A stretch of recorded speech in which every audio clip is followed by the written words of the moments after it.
The following presentation is brought to you by the Realm Network.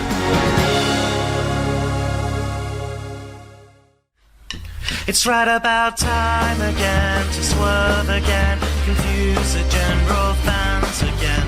Add another swerve and then... Oh shit! It's Vince Russo! Vince McMahon's best kept secret. I am the Antichrist of professional wrestling! David Arquette won the world title! I've got a wife, 3 kids at home, and I really don't need this shit. How can this show be so awful, Mr. McMahon? I didn't think it was. Viagra on a pole match. And Hogan, you big bald son of a bitch, kiss my ass! Judy Bagwell on a forklift match. McMahon, the family, The Rock, they screwed us all. Now, you're the editor, right? Mankind did it! Jumpy, beat me! Goldberg steered Russo out of the cage. I'm from New York. I'll get downright nasty. This is Vince Russo's The Brand. This is the first time a guest has been on a second time. And, for a specific reason, I wanted him on. We had an interview, it seems like ages ago. It was probably a good 8 months ago. I don't know. I lose track of time at my old age. And, man, I got to be honest with you. Ever since the interview was over, even during the interview, I felt absolutely lousy about it. And it never left me. It always stayed with me. And I tried to make things right at the end. And, maybe I did. Maybe I didn't. I didn't felt like I really did. But I knew, listen, when the time was right, he's coming back on the show. I'm going to bring him back onto my show with open arms.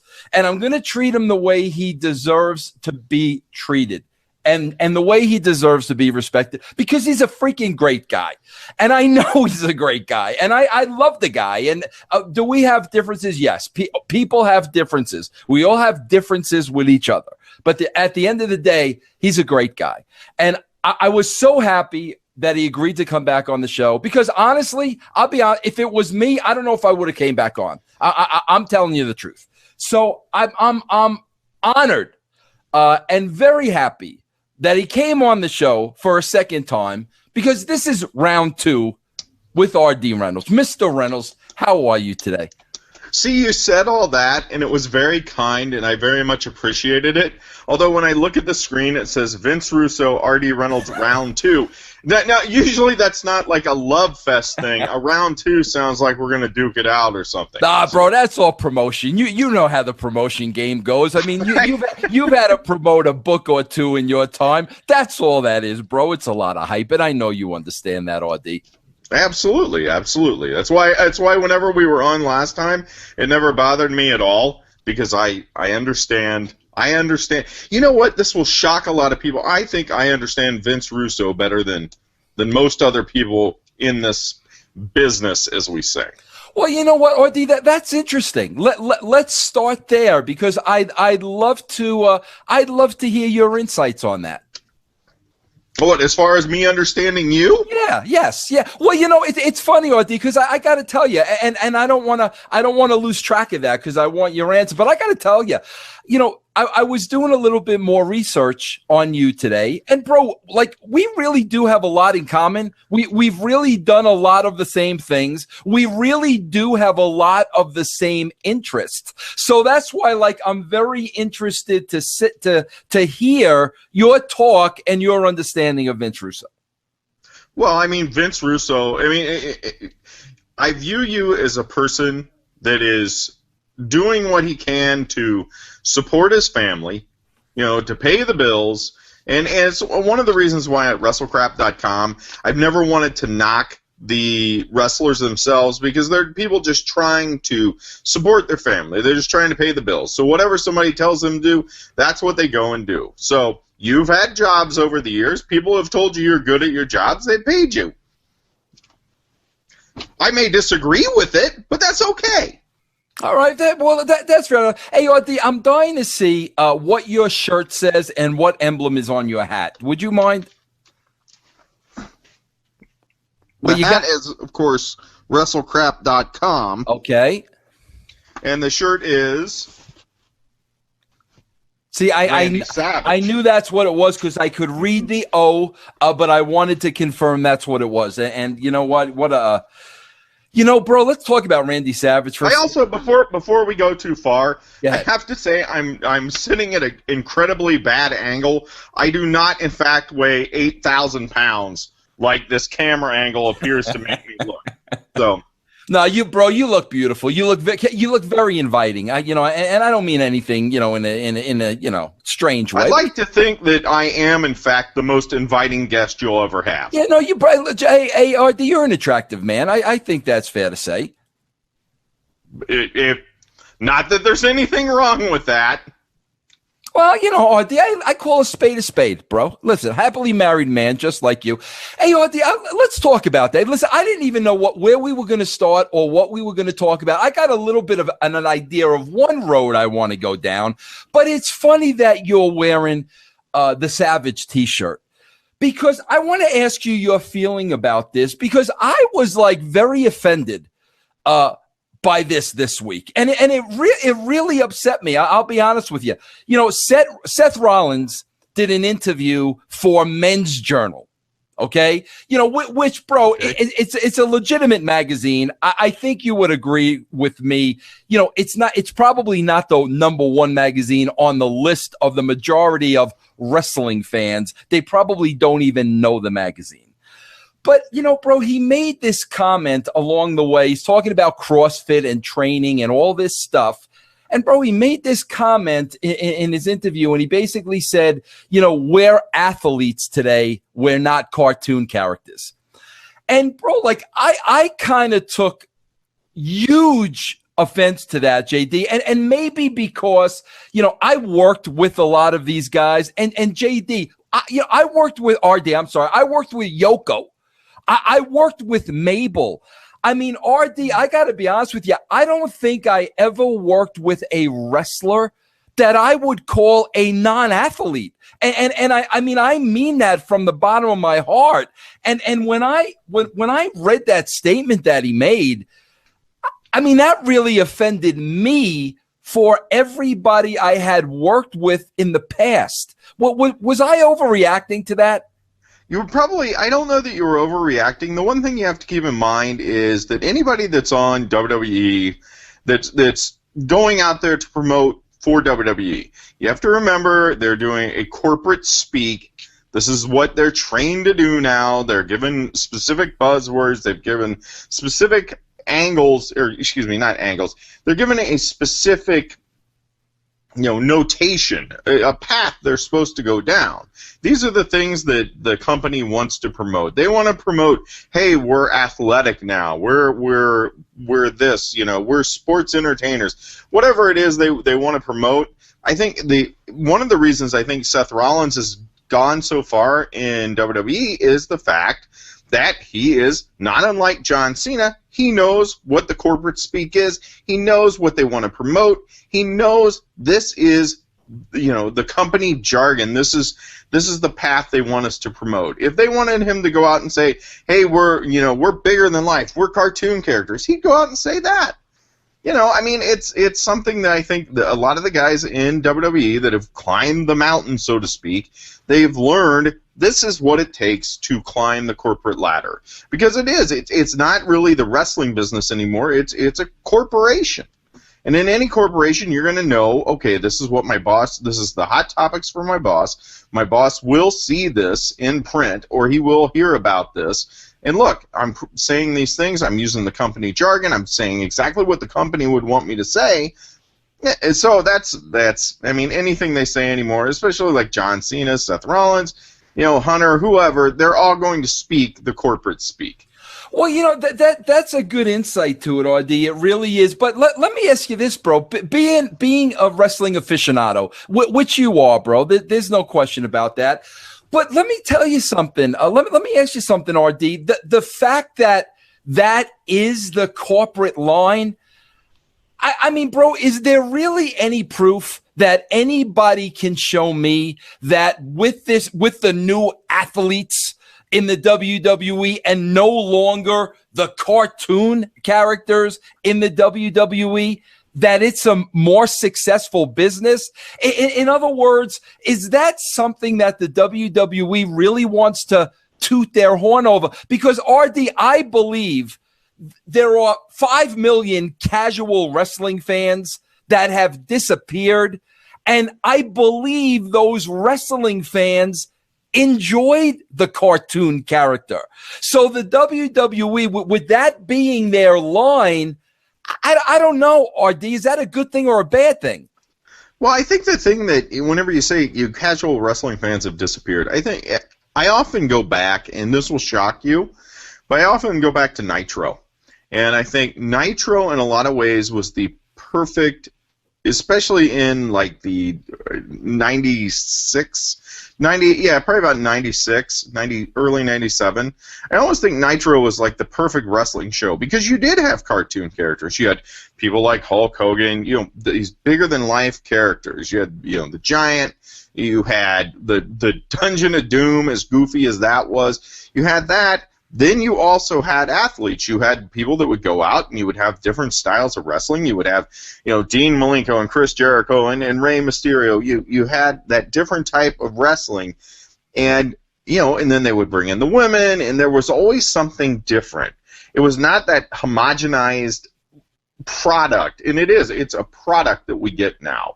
And I think that may be one of the reasons why we have seen wrestling fans disappear, is you're not getting that mix. In a lot of ways, RD, I don't mean to interrupt you, but I want you to expand on something. What do you mean it's a product we're getting now? Just explain that to me.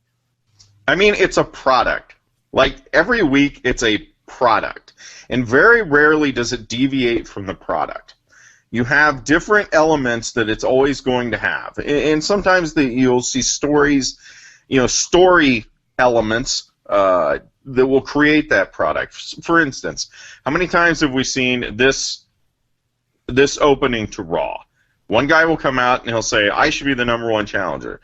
Next guy comes out, I should be the #1 challenger. Next guy comes out, I should be the #1 challenger. Next guy comes out, I should be the #1 challenger. Hey, you know what we're going to do at the end of the night? We're going to have a tag team match, or we're going to have a 4-way match. And it's a product. It's very formulaic. And I think that is something that is a disconnect. People get tired. They see, hey, I've seen this show, several times. I know exactly the path this is going down. I know exactly what these characters are going to do, because you can change who is in the main event, but when your formula is exactly the same, it becomes a product. I view it almost like, I go to the grocery store and I buy a box of cereal. I always know it's going to be exactly this type of cereal. And there's a comfort level to that, I think, for some people. And you get some brand loyalty to that, but I also think that you lose some people that are like, I just like to see something a little different. And you feel Nitro, basically that's what you're saying, that's what the Nitro product was that you're talking about. There was basically a little something for everybody. Yeah, and I think, I have said, over the years, I have taken, Eric Bischoff to task for, what happened with WCW. But I think a lot of people, you have to credit the guy for exactly what he did at the beginning of Nitro. And in the beginning of his run with WCW, he broke rules. He made things different. It was not exactly the same thing week after week after week. Actually, eventually it was, and that's what led to their downfall. But the product was so different, and I've always thought that was great. And you would go back, and it was funny whenever I started. I'll tell you the truth, and I don't know if I've ever told you this. Whenever I first started writing Death of WCW, the first one, my co-author Brian Alvarez came to me, and I was like laughing. I was like, "Oh my gosh, this is going to be the funniest book ever," because we saw what happened at the end. And he goes, I'll never forget it. He said to me, Artie, you're going to get really depressed writing this book. I was like, what are you talking about? No, it's going to be funny. And he goes, no, you're going to get really depressed writing this. And I started to watch those early Nitros, and I got so depressed because it was so different. It was so unique, and it's something that we don't have anymore. It's a shame. RD, is it? Listen, I don't know. It's so hard on me, RD, and I'll tell you why, bro. Listen, I'm just going to be honest. it is so hard for me to watch the product nowadays. And what makes it doubly tough for me, RD, is the fact that it's so difficult for me to watch the product. Of course, all my detractors and all the Vince Russo haters, what I always hear is, oh, it's because I'm bitter and I'm not working there. And bro, it has nothing to do with that. I don't want to be working there. I'm not interested in the show. I'm just not. It doesn't entertain me. It bores me. I can't wait for it to be over. I'm just being honest. Do you still get excited about wrestling today, bro? Am I just getting old and cranky? I don't. It's not something that there are things I get excited about wrestling because I'm a wrestling fan. So you're always going to have something that excites me. I thought the thing this week with Undertaker and Brock, I thought that was really entertaining. I thought that was really good, and it was good because it was different. It was something we don't see every week. We don't see two guys that the audience believes, hey, these guys are legitimate tough guys. They legitimately want to kill each other. You have them yelling, "I want to kill you," in an angry manner at each other, and it's something we don't see. And I do still get excited. It's really hard for me to watch 3 hours, on a Monday night. 3 hours is just too long. That was one of the problems with, with Nitro. Whenever it went to 3 hours too, it was just, you're dedicating so much of your time. It's just too much time. Artie, I want to ask you this. Listen, when I was there in the WWE, I started about 93 or 94. I don't even remember, but that's when the internet was really starting to come into play, and part of Howard Finkel's job every single day was to go through every website. At that time, bro, it was only really Keller and Meltzer. I don't know if anybody else was around, and he literally used to write up a report of what the dirt sheets were saying and give it to Pritchard and Vince and the key people in the company. That was the extent of it. Now I know RD, once I started writing, we never ever looked at the dirt sheets. And if we did, God forbid, and we ever said something about what a Meltzer was said or what a Keller said, if we ever did that, Vince would get pissed. So really, I never looked at the sheets back then when I was writing WWE in the day. Okay. And that's just the way we were trained. RD, and please, this is why I'm having this conversation with you, because I want to get your viewpoint, and whether you agree with me or disagree with me, great. I want to have this discussion with somebody that knows. I think, bro, this year in Philly at the Royal Rumble was an historical point for me anyway, because RD, what I saw was I sat back, and on that night, I saw an audience, a very hardcore audience in Philadelphia, for the very first time, really start dictating direction to the WWE. Now, when you talk about the internet, RD, I always say, and if I'm wrong and if I'm insulting in any way, I apologize. But I always say compared to casual fans, it's the minority with the loudest voice. And, they've always been there, and the WWE has always heard what they're saying. But all of a sudden with this Reigns and what went down in Philadelphia, literally it was clear to me that they changed storylines, they changed directions based on the internet wrestling community that I never saw, RD. I never thought in my wildest dreams I'd ever see that happen. Now, before I get to the second part of this, do you think that's a fair assessment or no? I think it's happened before, but I think one of the interesting things is we have reached a point where WWE has kind of backed themselves into a corner. And the hardest of the hardcore fans are going to go to 3 events every year.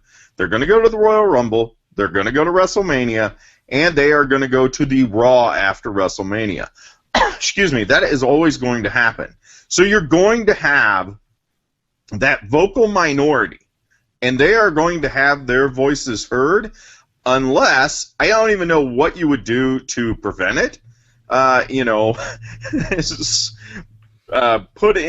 in your own, own audio for the audience. But even then, you're going to see the people. You can't, and it's hard to. It would be very difficult to do that on a live show. But they have a hardcore audience that have, they see guys that aren't getting opportunities. They see guys that Vince is not going to view as, okay, this is a guy that can be a main eventer. This is a guy that can headline WrestleMania. And if it's somebody that they want to have do that, they're going to do everything they can. What's interesting is you're starting to see that in more and more cities, and it's not just becoming, this is what, the WrestleMania crowd, or especially the Raw after WrestleMania crowd is. And they are starting to dictate, hey, this is who we want to see. The thing is, you have to placate those fans somehow. You have to listen to those fans somehow, or they're always going to hijack the shows. You're inviting them to hijack the shows if you don't do something to placate them. And Artie, you know what's amazing to me about that? I hear what you're saying, and I agree with you. But did you watch last night's show? Yes, I did. I should say I saw parts of it. Did you see the end of it? I did not see the very end of the show. No, well, that was way past my bedtime. Yeah. Well, Artie, here's the amazing thing to me. Like when you talk about placating the fans, and I feel they're starting to do that. Bro, there was a 6-man tag last night, and it was Cesaro and Orton and Cena against the 3 heels, Owens, Sheamus, and Rusev, okay? Yes. And it was crystal clear they were giving Cesaro the rub. And, bro, like Cena and Orton were really putting Cesaro over, and I was happy to see that. I really was happy to see that. They were going out of their way to put the guy over, right? Bro, this is a 6-man tag, and the baby faces go over, and they don't put Cesaro over. And I was like, right. And I'm saying to myself, this is the perfect opportunity where it would have hurt nothing to put Cesaro over in a 6-man. You would have made the fans ecstatic, and you didn't put Cesaro over. So, like, I try to sit here every week and try to understand where they're coming from. I can't figure it out, bro. Well, you'll be a lot happier if you just give up trying to figure out where they're coming from. That's what. Actually, you'll be a lot happier if you just go watch stuff on the network. But that's just me. Okay, now Artie, I want to ask you this. But I'm going to get into some very deep things with you because you're a very intelligent man, Artie. Okay. Here's my first thing. Inviting and attractive. Yeah, I said inviting. I said that early on in the book. And attractive. Don't forget that. Very attractive. Very attractive. Okay, listen. I want to share this with you now, and then I got a couple other things for you. Artie, I just talked to you a couple of minutes ago about Rollins we're athletes now. We're not cartoon characters. Okay. And, you basically saying that, you know what? That's probably the WWE line. Rollins is a WWE guy. That's why he says that. I get all that. Okay. But I got to tell you something, and I know you've done this with the books that you've written. And bro, you were just a manager, right? But you got hurt pretty bad by the Big Show at one point in your life, correct?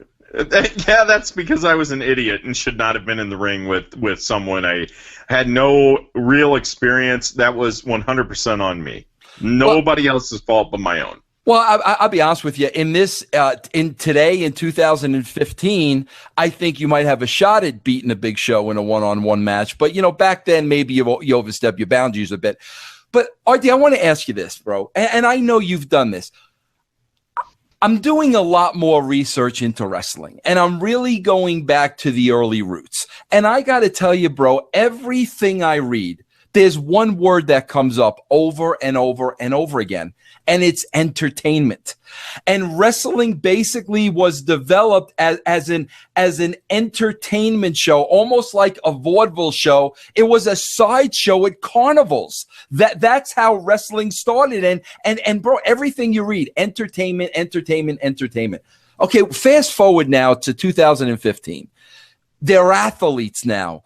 everybody. I'm talking about the internet wrestling community. We all want to see matches now, 5-star matches. We want to see Owens and Zayn go 20 minutes, wrestling. RD, call me crazy, but I've been saying the last couple of months or so, listen, if we're going to take the entertainment out of wrestling and everybody wants wrestling and these long 20-minute matches, RD, call me nuts, but if that's the case, why don't the guys go out there and wrestle as a shoot?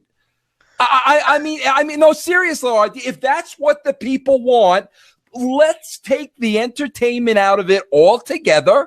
Let the guys go in the ring and wrestle. Let's have a winner and a loser. Well, fans, if people want that, they'll just watch UFC. And you've seen a lot of people that have gone and done that. I mean, you look at their pay-per-view buy rates, and the pay-per-view buy rates are way, way higher than, obviously you can't really compare it now with the network because the whole business model has changed. But, I mean, if you wanted that, the thing you have to keep in mind, and the thing I keep going back to, and I hate to say, remember Nitro, but remember Nitro. You have 3 hours to fill on a Monday night. Give everybody something, give a variety. You can have entertainment on the show. I mean, I often think about Santino Marella. One of my favorite Raw moments in the past, I couldn't even tell you how many years, is when Jerry Lawler was out shilling for Subway. I don't know if Jared Fogle was there or not, but Jerry Lawler was shilling for Subway, and Santino went and stole his sandwich, his Subway sandwich, and he ran away. I have your delicious Subway sandwich, ha ha ha ha! And I mean that was straight comedy, and that was great because it was something entertaining. You can have that, and then you can have your 20-minute match. You can have your divas. Just mix it up so it's different. Make it not so homogenized. Okay, Artie, I want to ask you this because this is something I've been looking very closely at. And, bro, I got to be honest with you. At the beginning, I'm saying to myself, okay, Vince, you're being this is your conspiracy theory. The guy's in the grassy knoll with the gun. Nobody's thinking this way but you and the governor from Minnesota. You're the only two looking at it this way. But then something very pivotal happened that really gave me credence, and I believed you may be onto something. I'm going to tell you what my theory is, RD, and I'm going to tell you what happened that really made me think, you know what? Lee Harvey did not act alone. There's something going on here. Okay. Before you jump into that, can I just say one thing? About my look? I'm an attractive man, inviting? No, I'm not going to say that. Okay, go ahead. I mean, if people want to think that, that's absolutely fine. But you had mentioned you're going back and looking at the history of wrestling. Yeah. You've written 2 books. I think Vince Russo presents the history of professional wrestling. I think a lot of people would be interested in that book. Are you making fun of me, Artie? Would I ever do that to you? I was actually going to see if you were interested in writing the death of TNA with me. Me and you go off of that, but we'll get to that in a minute. Listen to my conspiracy theory, okay? Art, you're laughing, bro. We're going to talk about that seriously. That I have no doubt. Okay. Hey, RD, listen to me. Vince McMahon said this to me to my face. To my face. Bro, in the early training, Vince took me under his wing, and he was giving me these little lines of wisdom that stayed with me forever. Okay? Sure. Here was one of the things he said to me, RD, I'll never forget. He said to me, Vince, if you want to be a star, you have to look like a star. Okay? Vince McMahon directly to Vince Russo when we were talking about talent. Okay? Sure.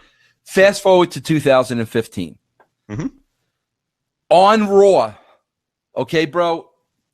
Sami Zayn, Owens. Nothing. Great wrestlers, bro. Great wrestlers. But in my opinion, they're coming out the chute looking like regular people. The first time they're making that appearance on Raw, in Vince's own words, to me, they don't look like stars. So now, like, I'm honestly, now I'm playing this through my mind. I remember what Vince told me. I remember all the presentation when I was writing Vince during the Attitude Era, everybody having the gimmick and the entrances and the costumes. I'm remembering all that. Now, all of a sudden, these guys are coming out looking like regular guys. A lot of them just coming out looking like regular guys. So now I'm starting to think, I know Vince is getting old, but I can't believe for 1 minute he's changed his philosophy, and he still doesn't believe if you want to be a star, you got to look like a star. So now I'm starting to think, RD, how it's got to Triple H. I believe, I know Hunter. I worked with Hunter. I think in Hunter's mind, he believes that somehow, some way, he's become the Paul Heyman of 2015. He's got his NXT now, just like Heyman had his ECW. The fans at the Full Sail Center, whatever it's called, they adore this NXT. It's the greatest thing on earth, just like the ECW fans. And I feel, bro, like Hunter is trying to make a statement. This NXT over here that everybody loves, this is me. This is my product. If I was in charge of Raw, you'd love that too. This is me.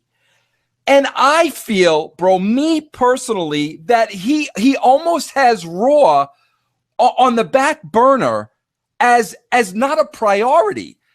And here's the thing, bro, slowly but surely, he's bringing more and more of this talent on NXT on the big stage that I don't care how good of workers they are, they don't look like stars. Some of them look like they don't belong, right?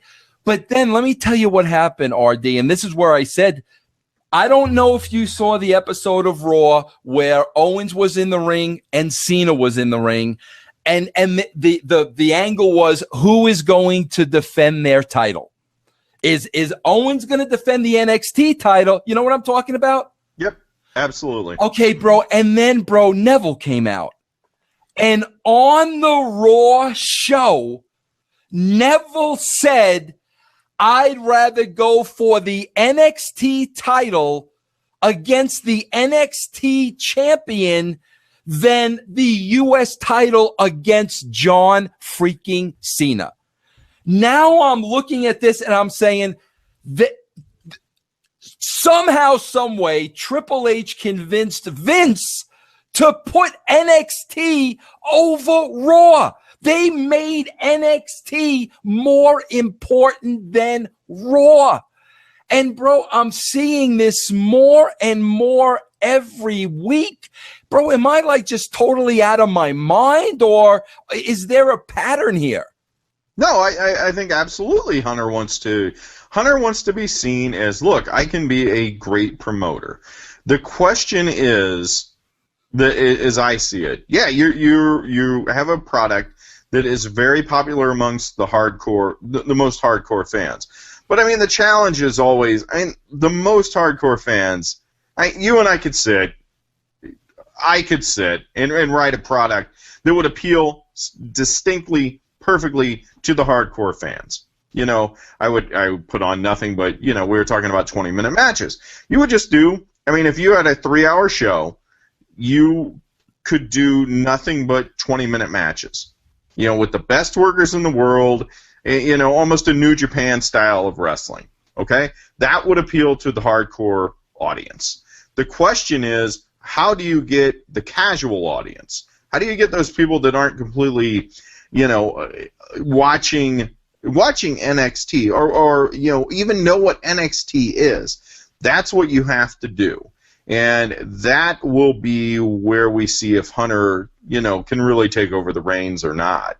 I mean, that's really what it's going to come down to. Yeah, because it's funny because, RD, they last week they brought these 3 girls out. They brought the 3 girls out from NXT on Raw, Charlotte, Sasha, and Becky. And I'm fans of all 3. I think they're great talents. But when they did that, they're clearly playing to their built-in audience. Because, again, now, if a casual fan tunes into that show, they have no idea who any of these 3 girls are. So, when I'm watching things like that, I'm just saying to myself, they're playing to the people and the built-in audience that is already there. I don't even think there's an effort anymore of trying to go back out there and bring those casual fans back to the dance. You talked about business before. Bro, is that a good business model to just placate and play to the people that are going to come back every week no matter what? Well, I haven't agreed with their business model for a long time, but the one thing that I think you and I both have to do, and it's very difficult, trust me, I wept for months when I realized I'm no longer in the target demo. Yeah. They're not writing for me. I'm 46 years old. They're writing for people that are, 20 years younger than I am. And I think that's also something where you have to look at it and say, we were talking, okay, these guys don't look larger than life. They don't look like what we're used to, as wrestling fans. But the question is, do they look like what the 20-something wrestling fan or the younger wrestling fan? Is it something that they will accept as, a viable person they will pay to watch, perform? And I don't know the answer to that because I'm 46 years old. I don't know. I mean, and it tore me apart when I realized, it was funny because I looked at my wife one day and we were at the movies and they were showing trailers and I was like, man, when did they start making terrible movies? And she goes, they're not terrible, they're just not movies you and I want to see. And once you accept that, then you have to realize, okay, well, is it something other people want to see? And at this point, I don't know the answer to that.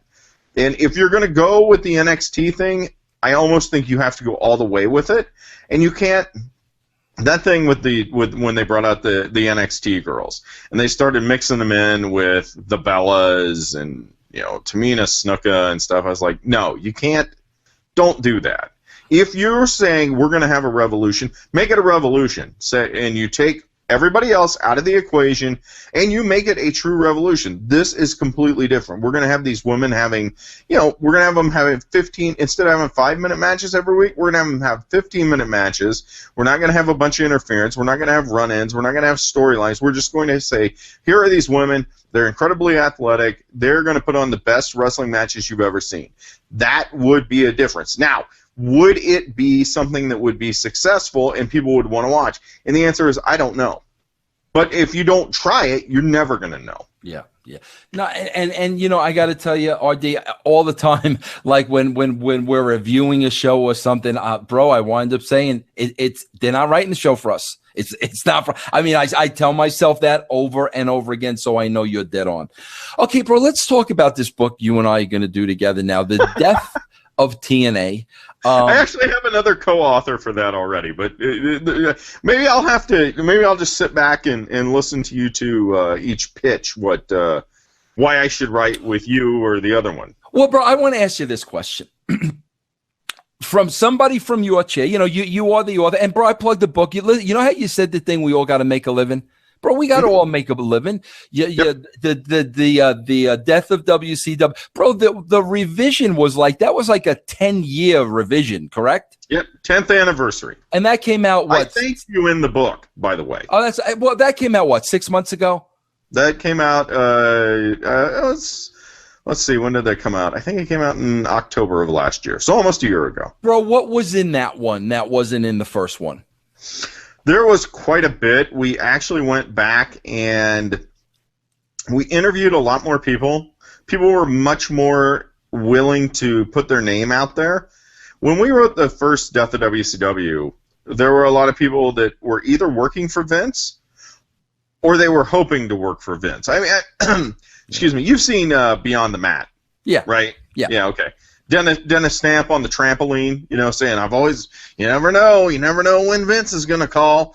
We had a lot of people like that would absolutely they would talk to us, but they would not allow us to, it would be, we'd have to say unnamed source or what have you. I go, Artie, I don't want to interrupt you, but bro, I go through that so much with my podcast.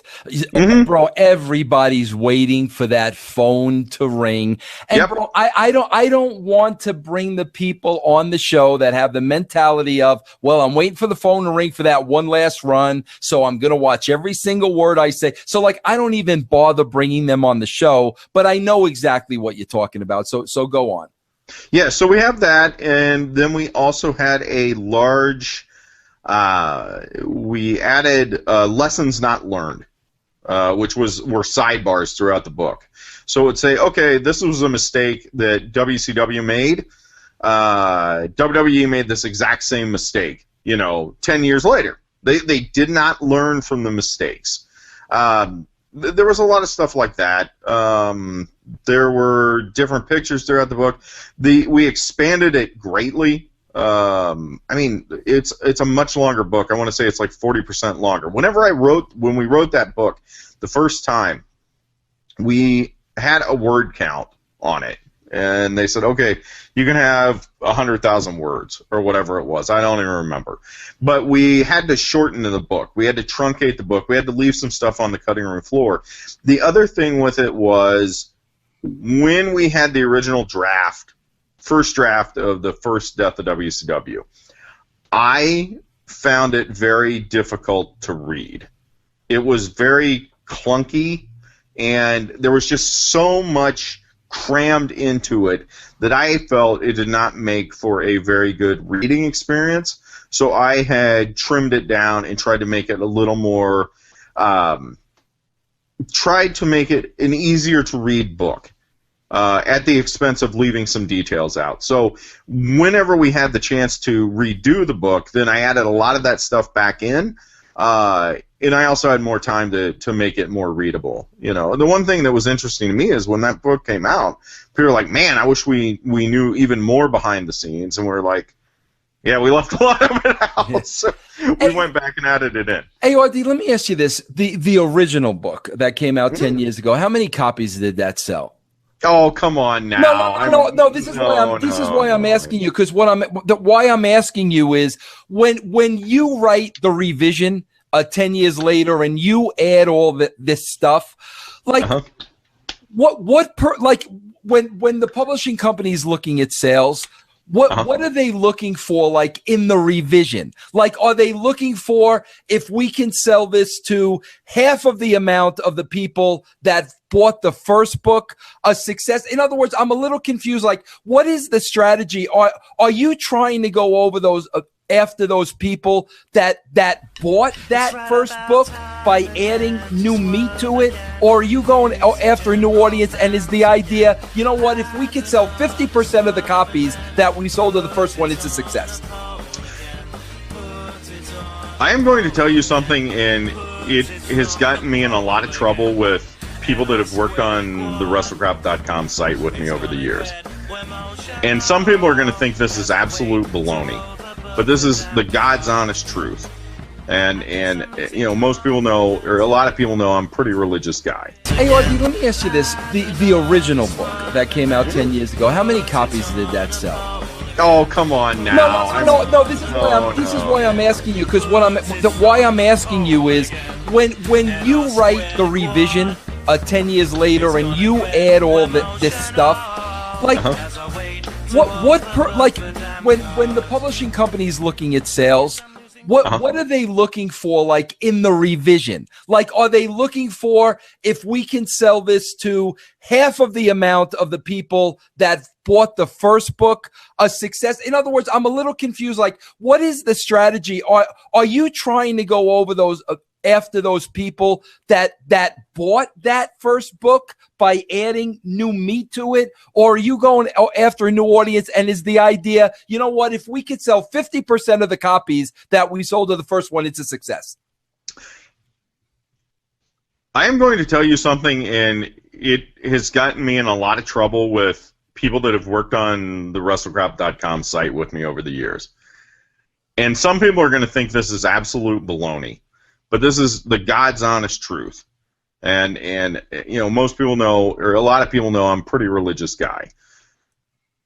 I have never been one that has been obsessed with numbers, as far as like how many books we sell, how many page views we have, or whatever metrics they use in, you know, on websites now. Downloads, you know, podcast downloads, any of that stuff.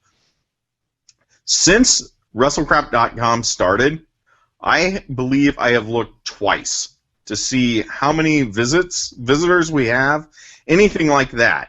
My goal from day one has never been how many books can I sell, how many people can I have on the site, you know, whatever. That's never been my goal. My goal has been one thing, to make people laugh. It's never been anything where I'm trying to figure out, okay, you know, if I do this, this is going to drive my page views up. Listen, I wasn't insinuating that at all. I really wasn't. I was really talking about like from a publishing strategy. When they revise the book, what is the goal? What are they looking for? That's the question I was asking.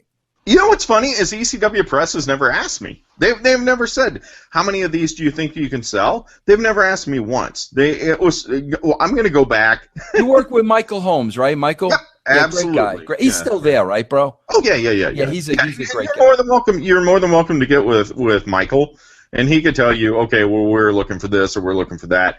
I don't know. Yeah. I mean, I know my dealings with ECW Press. They're great people. I've always loved working with them since, you know, since I actually got the first contract for the first book, which was a comedy in and of itself. But it was, yeah. Hey, Artie, I'll tell you this right now, bro, and I have no problem saying this. I wrote 2 books with ECW Press, right? Bro, my first book, Forgiven, bro, that's still in the red. Like, when I get my royalty statement, I owe them money for the first book.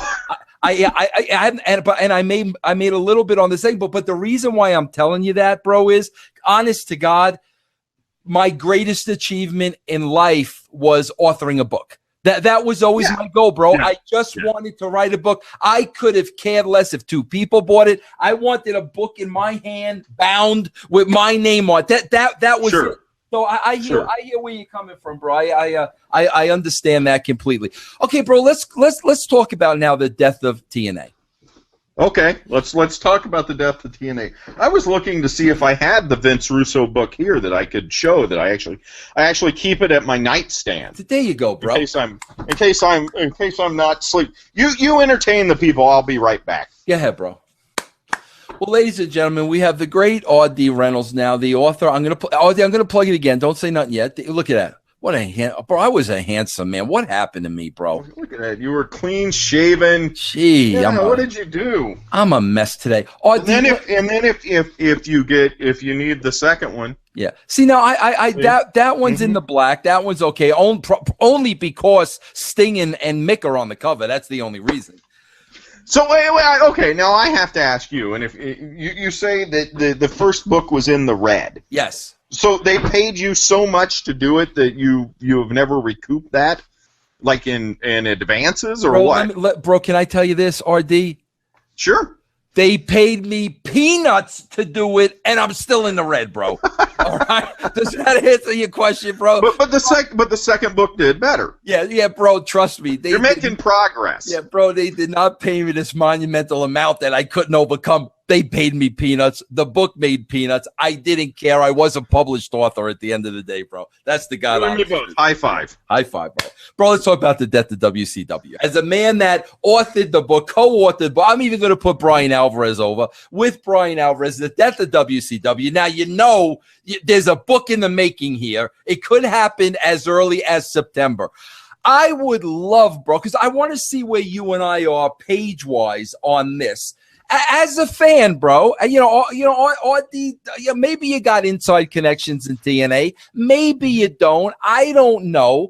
But, bro, after this, I think it's going to be 13. I think it's 13 years this month, bro. Yeah, absolutely. Yeah, after this 13-year run, if we got to get to the nuts and the bolts of what happened, what went wrong, the nuts and the bolts, bro, in your opinion, your view, people you've spoken to, what do you think happened to TNA? They were the company that did absolutely everything wrong. Bro. It's like, no offense to you, I know you came up with the name, okay? I know you came up with the name TNA. Right. Correct? But you know why, bro. I understand why. Right. But here's the issue. I think from day one, the company was doomed, not solely because of the name, but partly because of the name. The challenge here is, and I understand what you guys were doing at the beginning. You were trying to make an more adult-oriented product than what WWF was doing at the time, WWE at the time. So you were trying to do something that you had the girls dancing in the cages and all that stuff, right? So you were trying to, and correct me if I'm wrong, you were trying to do something a little more adult. Yeah, bro, the original idea, bro, is, it was, we were at that time, it was an attempt to evolve the Attitude Era. Not go backwards, to 80s and 90s wrestling, but to keep evolving the business. That was the idea. It was on pay-per-view, bro. Anything went. So they could have been nudity, they could have been whatever we wanted. That was the original idea. Right. Okay. Keep in mind too. Please understand this, RD.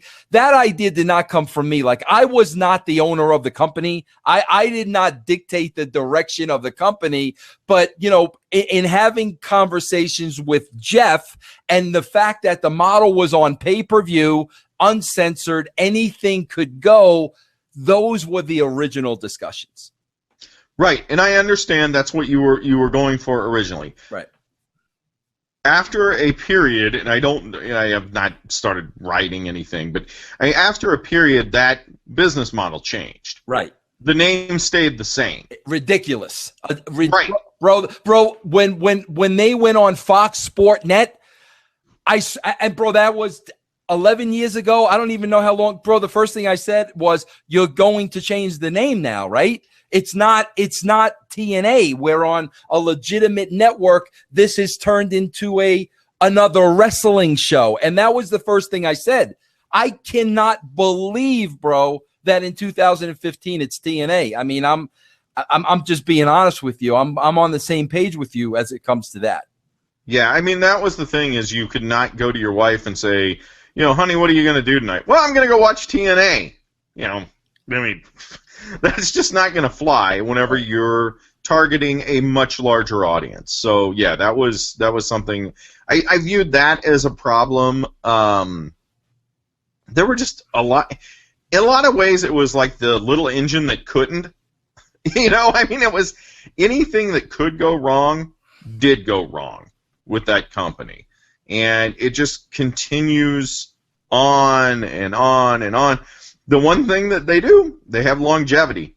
I mean, when you think about it, they had, let's see, Turner bought WCW in, I mean, I think they've actually been around longer than the Ted Turner WCW has been. Wow, that's impressive, but RD, I've said this now. Listen, and you've kind of said this. If TNA does fold, I swear, and I mean this as an absolute shoot, I think Dixie Carter could make a career on going on the college circuit speaking tour and discussing with students, colleges around the country, what not to do when you start your own business. And I absolutely mean that, bro, because there were so many things wrong with the way TNA did business. That should be used as a model of things not to do when you go into business. I'll tell you what, you want to know, honestly, RD, I don't know if you're going to do this, but I think you should do the book. I think you'll make a ton of money. I think it's a good follow-up. I don't know. Here's the only challenge, and this is what Brian and I have gone back and forth about. We keep thinking we should do the book, but the one thing that kind of keeps coming back to us is TNA fans never want to pay for anything. That's nice. So I don't know if it's. Yeah, I may be in the red I may be in the red just like you. Well, no, bro, you got a following though with the death of WCW. Don't you think those people would buy the book? I think so, yeah. I think so. Bro, I don't know if you'd interview me. I don't know anything, but I'm going to tell you. I would interview and I'm going to tell you, bro, I wouldn't be afraid to say anything that I really felt. But can I tell you what I think the stem of the problem was? Because I was there, okay? Absolutely. I'm going to tell you, and I agree with you with the TNA. You know, once that business plan changed, that name should have been changed immediately. That the fact that it's still called that today is just. Well, they changed it to Impact, but they still mention TNA all the time. Right, exactly. So, you know, and it's just it has a stink about it that you're just never going to get out, no matter how many ways you shampoo it. Can I tell you what I think the root of the problem was from day one? Because I was there and I witnessed this, okay? We know within the first couple of days, Jeff lost his backer. TNA was done, bro. I remember, absolutely. Yeah, RD, I was at Jeff's house. Jeff lives on a lake. And I remember it like it was yesterday. Dixie was doing PR for the company for free to prove herself to Jeff so he would hire her firm. She was doing it all on the cuff, right? So I remember Jeff's backer pulled out. It was over. It was done. I went to Jeff's house. We were out on his lake, and he basically said to me, Vince, you know, this Dixie Carter who's doing PR, she basically said to me her parents own an oil company. They have a lot of money, and maybe I should talk to her father. Real, bro, and that's where it started. He had no idea that the Panda Energy and the dad was rich. No idea at all, okay? So we know the story, bro. So Dixie, saves the company, more or less with the financial backing. Well, bro, I could tell you this from the start. You got to keep in mind, this was Jeff's company. This was Jeff's idea. This was Jeff's baby. Dixie was now the money person. Okay. Absolutely. But bro, here's what happened. Jeff being old school, bro, you got to look into who his dad was. Jerry Jarrett. I know who Jerry Jarrett is. We all know who. But bro, he was so old school, and even though Dixie was now the money, Jeff was still running this like it was his. So bro, he would disrespect her, and she's the money mark in a way that you wouldn't believe. And bro, me and Dutch used to say to him, Jeff, at least give in to the things that don't matter. Throw her a bone. The little things don't matter. But no, RD, everything was his way or the highway. So what happened was right off the bat now, Dixie is very, very intimidated. And even though it's her company, she's the money mark, she's afraid to make any kind of a decision because Jeff literally is making her feel like a worthless mark. So now you're building a situation where you have the owner of the company who's scared to death to make any kind of a decision because Jeff is making her feel like you don't have a clue about wrestling. You don't have any business to be in this business outside of the fact that you were born with a silver spoon in your mouth and your daddy's a millionaire. That's how he made her feel, bro. I mean, she was scared to death of Jeff. And I think, RD, that set the precedent going forward. She would never make a decision as it pertained to her own company. That's why the Bischoffs were brought in, and the Hogans were brought in, and the Pritchards were brought in, and the John Gaborics were brought in because she let them make the decision for her company. And let's face it, RD, every time you brought in somebody else, they had their own agenda. They wanted to do things their own way. And if Dixie was intimidated by Jeff Jarrett, can you imagine how intimidated she was by Eric Bischoff? So you had a boss, RD, that from day one would never make a decision. And all these different people were making all these decisions for her, and all of them had an agenda. All of them had a personal agenda. That To me, that was the root of everything.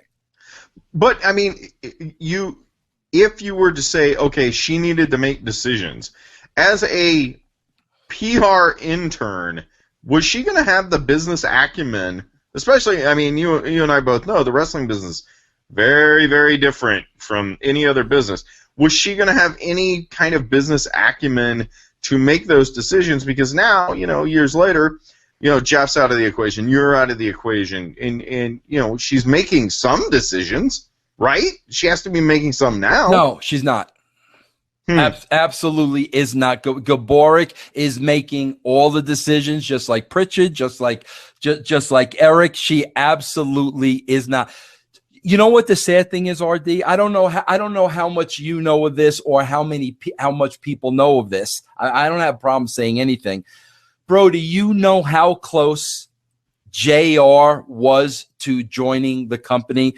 JR went to the ranch. He went to Carter Ranch in Texas, bro. The parents fell in love with JR. They loved JR. And I could tell you, bro, at the end of the day, Dixie didn't want to hire JR because her parents eventually would have wanted to see JR run the company because they were really, really impressed by him. But RD, JR, I think, is a guy that could have taught her the business, that could have treated her with respect, because I never viewed JR, all the years that I worked with him, RD, as a guy that was looking for the power. JR was never that guy. Eric was that guy. Eric wanted power. Pritchard wanted power. Gaborik wanted power. But JR was never that guy. And I think JR sincerely would have taught her the ropes and made her feel comfortable and made her understand the business, where maybe it would have went in a whole different direction. But at the end of the day, she was intimidated by him and she wanted to be the boss. And I think if she would have hired him, it would have been a matter of time before Mr. and Mrs. Carter said, you know what, JR needs to be running that company. That's just my take on it, bro. So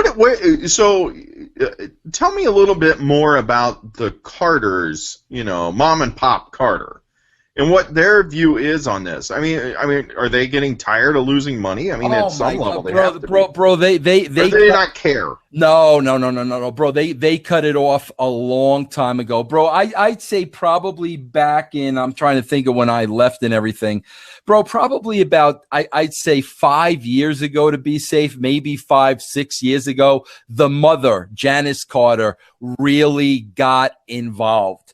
And I mean, at that point, they really started cutting corners and they really started, dropping the hammer as far as expenses and money, because that's what I was saying all along, RD. I was saying that this has to be a tax shelter. They're probably making so much money at Panda that if they lose money here, maybe it's okay. That's what I was thinking, because they had to be losing money.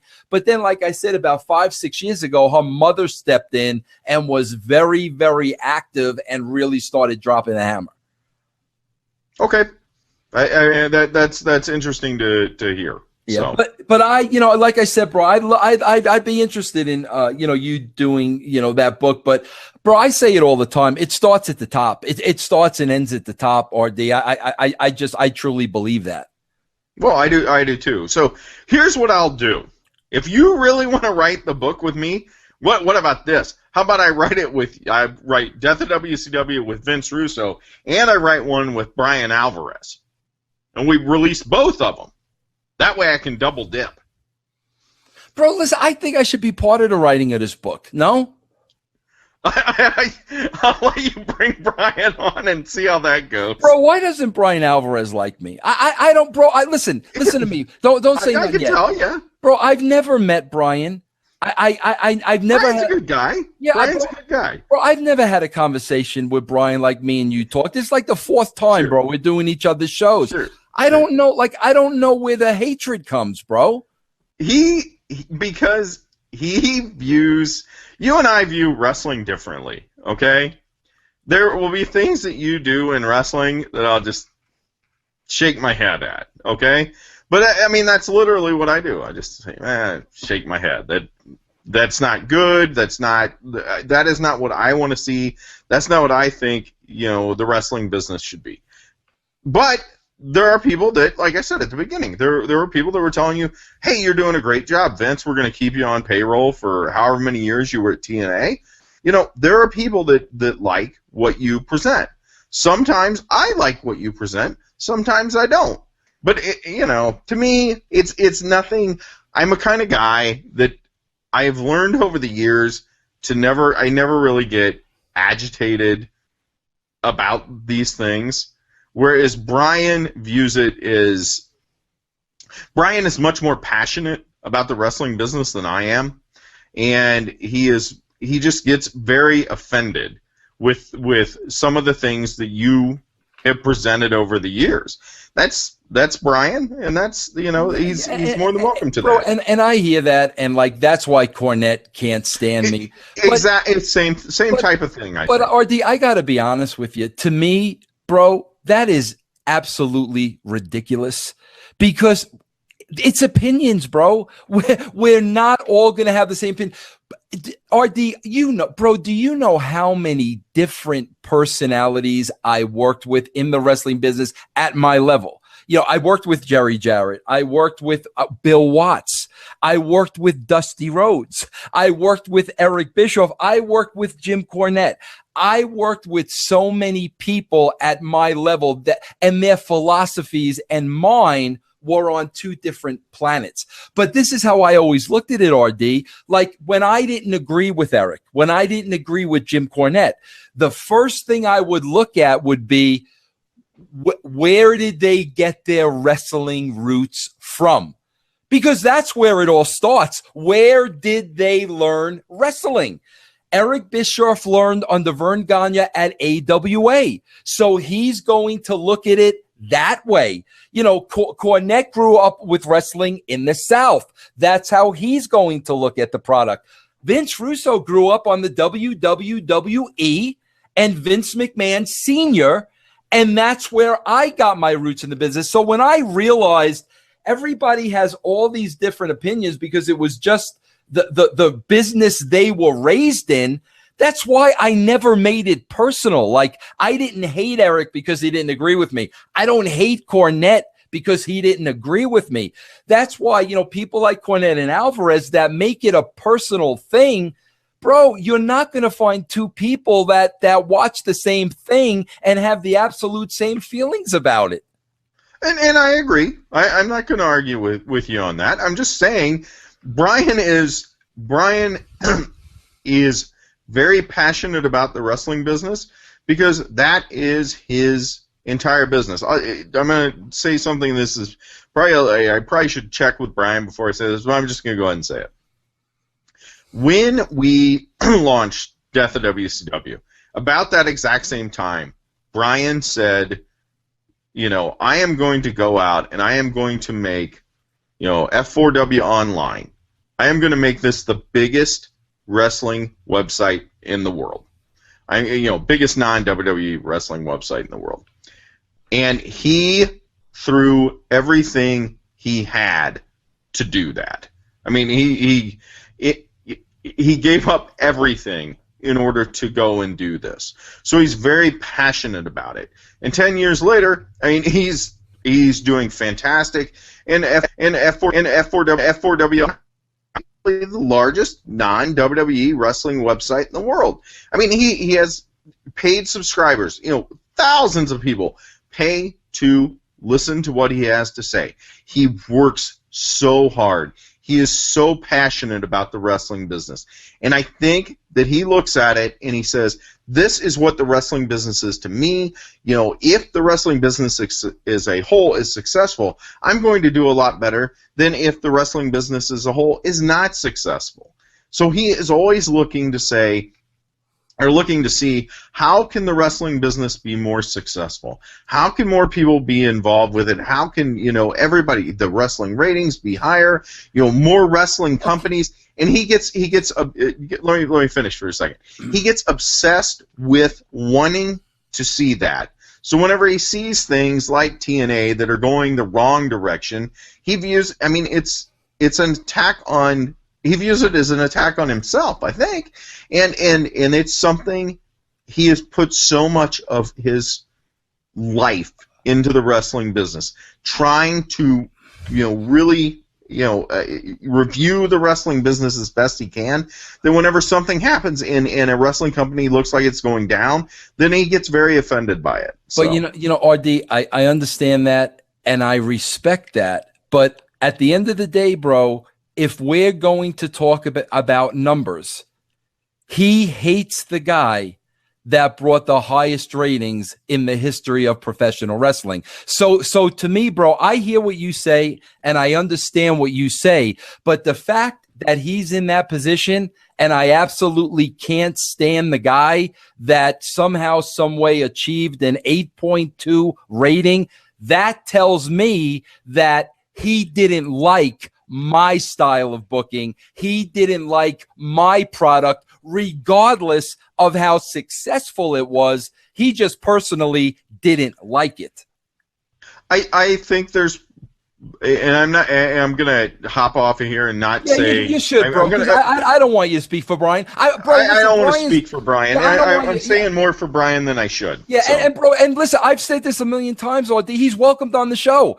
Bro, I throw all those guys an open invite. You can come on my show anytime you want. None of them ever do. So, all they do, bro, is I hear all this stuff behind my back. When I say, listen, RD comes on here. This is he was the co-author of the Death of WCW, for crying out loud. Him and I can have a conversation 4 times.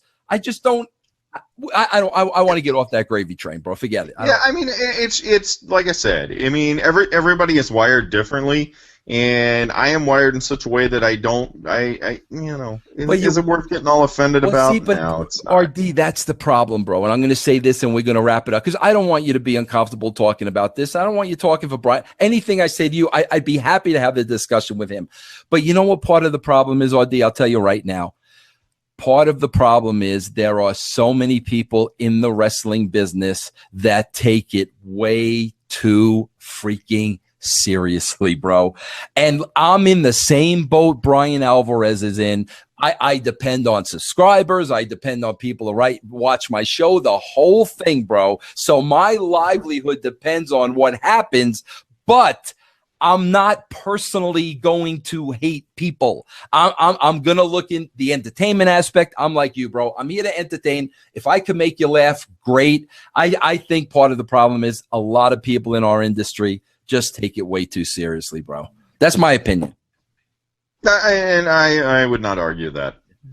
I would agree with that. RD, what are you working on these days, my friend? Because now I know the last WrestleCrap book was the Book of List, but like even that was a couple of years ago. What's going on, bro? I know you got the podcast and the website. Tell everybody what's going on with you. Honestly, I am just working on. I just work on the website these days. I'm waiting to see if TNA collapses because we do.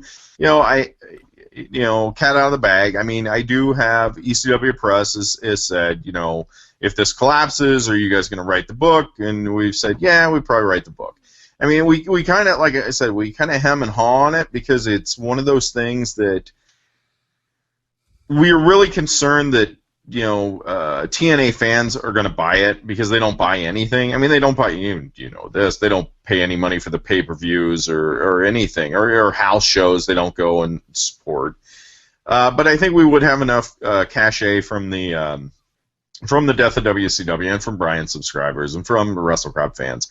I think we would probably go ahead and do that. So we're kind of I'm kind of waiting for that.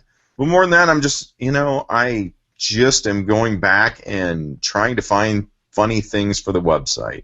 Inductions, I've been writing WrestleCrap.com for 15 years. And the big thing for the site for me has always been the inductions, always going back and finding, the most absurd things I can find. And it's kind of ironic over the years. It's gotten at the same time, it's gotten more difficult and it's gotten easier to find some of the obscure things in wrestling. It's easier because, unlike when I started the site, now I can go to YouTube. I can go to WWE Network. I can Google whatever I want to find, and I can find it quickly. And that was not the case in the early days of the website. In the early days of the website, I was going to, not your video store, but I was going to video stores, finding wrestling tapes so I could pull images from there. That's made it, YouTube WWE Network has made it much easier to get material. At the same time, I've covered so much material that it becomes a little bit difficult, and we have to figure out, okay, what are we going to do that we have not covered before? So we're trying to come up with different things. The last thing that we did, the last one that I wrote about last week, was, in fact, I found the website WCW.com from the year 2000. And I went back and looked at what that website looked like, just, it was very interesting to go back 15 years and see, this is what a major promotions website looks like. And then you would go in and you would find just absurd stuff. Like they had a bunch of stuff on the Nitro Grill. And I was so happy because I actually went to the Nitro Grill back whenever it was open. Yeah. And you can find like so little about that on the web, and that's one of the things we're trying to do is find obscure stuff that we can write about and make people laugh. Because I mean, if you don't laugh at the fact that there was the Gold Burger and Booker T-Bone, I mean, it writes itself, right? Tremendous, bro. Hey, you know what I always say about the business today? I swear, bro. I say if at the beginning of every wrestling show they put up a graphic and the graphic read, "What you are about to see is a parody of professional wrestling," then I think everything would be okay. Bro, I think if they just put that up at the beginning of every show, I would watch the show. I would watch it like a Christopher Guest movie, and I would enjoy the show because this is a parody of the wrestling business. Bro, that's not a bad idea, right? No, Christopher Guest doing a wrestling mockumentary is long overdue. Bro, that would be fantastic. Bro, I wrote a script with my son Will. It's called Bell, B-E-L-L-E, of the Brawl. And it's loosely based on a wrestling company I used to work for. And, bro, I wrote it like for Christopher Guest because, bro, I mean, you're exactly right. He exactly needs to do that. Hey, bro, I want to ask you one more question, and then I'm going to let you go because you're giving me over an hour of your time already. I want to ask you this. Bro, now on WrestleCrap.com, right? That's the address. Yep. Now, you do your podcast on that, right? That is correct. Yeah, bro, we don't get to do it as much as we used to, but we still do it absolutely. Yeah, but bro, you've been doing podcasting for a long time on there, right? 10 years coming up in September. Yeah. I mean, but bro, how does that? Nobody was knew what a podcast was 10 years ago. Were you doing it with Blade 10 years ago? Yes, sir. Yeah, that's how we started it. He actually, I mean, it was pretty interesting how he and I met. We had a contest on the site, and this would have been 12 years ago, 13 years ago. He knows the dates way better than I do.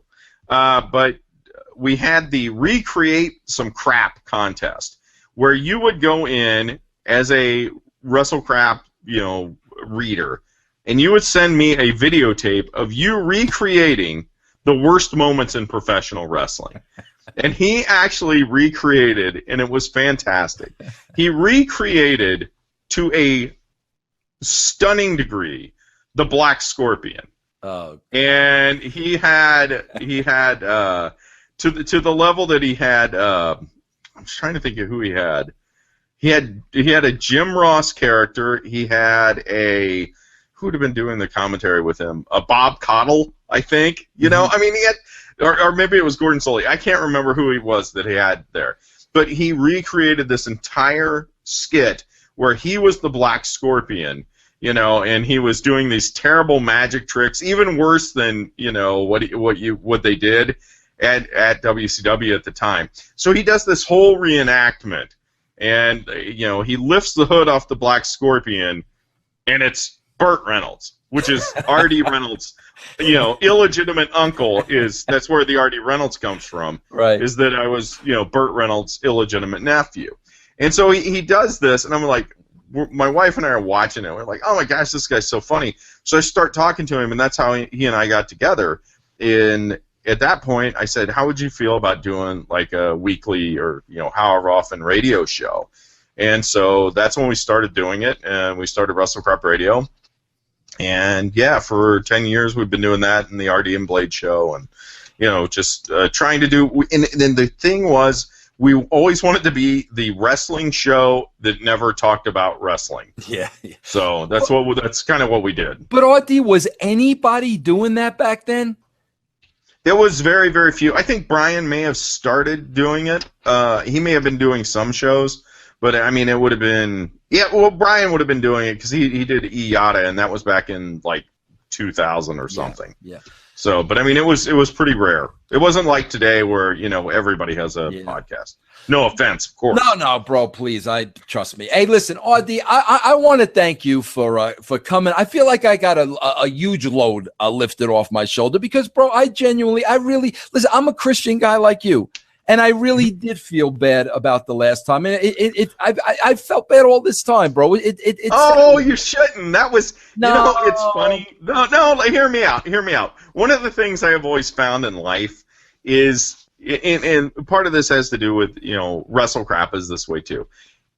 If things are really good, if something's great, you really want to see it. If something's terrible, you really want to see it too.